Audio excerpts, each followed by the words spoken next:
ത്രിയേക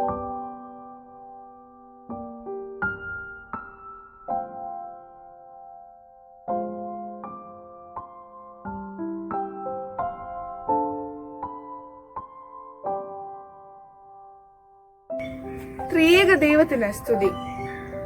പരിശുദ്ധ സഭ ഇന്ന് പരിശുദ്ധ വലിയ നോമ്പിലൂടെ കടന്നുപോയിക്കൊണ്ടിരിക്കുകയാണല്ലോ.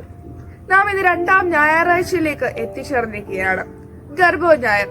വിശുദ്ധ ലൂക്കോസിന്റെ സുവിശേഷം 5-ാം അധ്യായം 12-ാം വാക്യത്തിൽ പ്രകാരം പറയുന്നു, യേശു കൈ നീട്ടി അവരെ തൊട്ടു, എനിക്ക് മനസ്സുണ്ട്, ശുദ്ധമാകാ എന്ന് പറഞ്ഞു. ഉടനെ കുഷ്ഠഭവനെ വിട്ടുമാറി. യേശു തമ്പുരാന്റെ അടുക്കലേക്ക് ഒരു കുഷ്ഠരോഗി കടന്നു വരികയാണ്. നിനക്ക് മനസ്സുണ്ടെങ്കിൽ എന്നെ ശുദ്ധമാക്കുവാൻ കഴിയും എന്ന് പറഞ്ഞുകൊണ്ട്. നമുക്കറിയാം, പഴയ നിയമത്തിലെ ലേവ്യ പുസ്തകത്തിൽ പറയുന്നുണ്ട്, കുഷ്ഠരോഗികൾ പാളയത്തിന് വെളിയിലായിരിക്കണം പാർപ്പിടമെന്ന്. എന്നാൽ ഇന്ന് യേശു ക്രിസ്തുവിന്റെ അടുക്കലേക്ക് ഒരു കുഷ്ഠരോഗി തന്റെ രോഗസൗഖ്യത്തിനായി കടന്നു വരികയാണ്. അവിടെ നിനക്ക് മനസ്സുണ്ടെങ്കിൽ എന്നെ ശുദ്ധമാക്കുവാൻ കഴിയും എന്ന് പറയുകയാണ്. യേശു തമ്പുരാൻ അവനോട് എനിക്ക് മനസ്സുണ്ട് എന്ന് പറയുകയാണ്. പലരുടെയും ജീവിതത്തിൽ എനിക്കും നിങ്ങൾക്കും യേശു തമ്പുരാനെ പോലെ മനസ്സുണ്ടോ എന്നതാണ് ഒരു ചോദ്യം. കുഷ്ഠരോഗി ആരാലും അകറ്റി നിർത്തപ്പെടുന്നവൻ, തൊടുവാൻ പോലും സാധിക്കാത്തവൻ. അവരെ ഒന്ന് ചേർത്ത് പിടിച്ചിട്ട് തമ്പുരാൻ പറയുകയാണ്, എനിക്ക് മനസ്സുണ്ട്, നീ ശുദ്ധമാകാ എന്ന്. മറ്റുള്ളവരുടെ ജീവിതത്തിൽ നമുക്ക് എത്രത്തോളം ഇതുപോലെ മനസ്സുണ്ട് എന്ന് നാം ചിന്തിക്കണം. ഒരുപാട് പേരുടെ ജീവിതത്തിൽ എനിക്കും നിങ്ങൾക്കും ഇതുപോലെ മനസ്സുണ്ടായിട്ട് അവരെ കൂടെ നമ്മൾ പരിഗണിക്കുമ്പോൾ തന്മൂലം നാമും വിശുദ്ധരാകും, അവരും വിശുദ്ധിയുള്ളവരായി തീരും. പാപത്തിന്റെ ചില കുഷ്ഠങ്ങൾ നമ്മുടെ ജീവിതത്തിലൊക്കെയും ഉണ്ട്.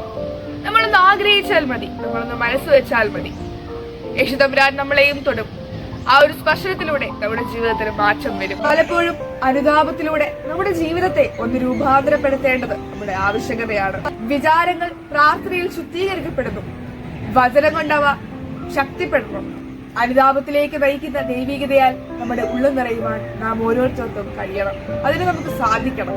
നേരത്തെ പറഞ്ഞുവല്ലോ, ചെറിയൊരു പരിഗണന ചുറ്റുമുള്ളവർക്ക് നമുക്ക് നൽകുവാൻ കഴിയുകയാണെങ്കിൽ അവരുടെ ജീവിതത്തിലും നമ്മുടെ ജീവിതത്തിലും അത്ഭുതം നിറയുക തന്നെ ചെയ്യും. അതായിരിക്കണം ഈ ഗർഭോ ഞായറുടെ സന്ദേശം. കുഷ്ഠരോഗിയെ ദൈവം സൗഖ്യമാക്കിയതുപോലെ നമ്മുടെ ജീവിതത്തിലും മാറ്റങ്ങൾ സംഭവിക്കും, കേവലം ഒരു സ്പർശനത്തിലൂടെ. ലോകത്താൽ പുറന്തള്ളപ്പെട്ടവനായിരുന്നു കുഷ്ഠരോഗി. പാളയത്തിന് വെളിയിലായിരുന്നു അവന് സ്ഥാനം. അവിടെയാണ് യേശു തമ്പുരാൻ അവനെ കേവലം ഒരു സ്പർശനത്തിലൂടെ സൗഖ്യമാക്കുന്നത്. അതാണ് ഈ ഗർഭോ ഞായറുടെ സന്ദേശം എന്ന് പറയുന്നത്. പരിശുദ്ധ വലിയ നോമ്പിന്റെ ഈ അവസരത്തിൽ നമുക്കും കുഷ്ഠരോഗിയെ പോലെ പുതിയൊരു മനുഷ്യനായി രൂപാന്തരപ്പെടാം.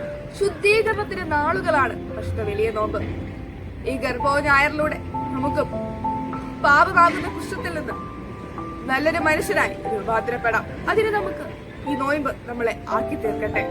നമുക്കും പ്രാർത്ഥിക്കാം, ഓ ഗോഡ് മേക്ക് മീ ഹോളി. ദൈവം നമ്മെ അനുഗ്രഹിക്കട്ടെ.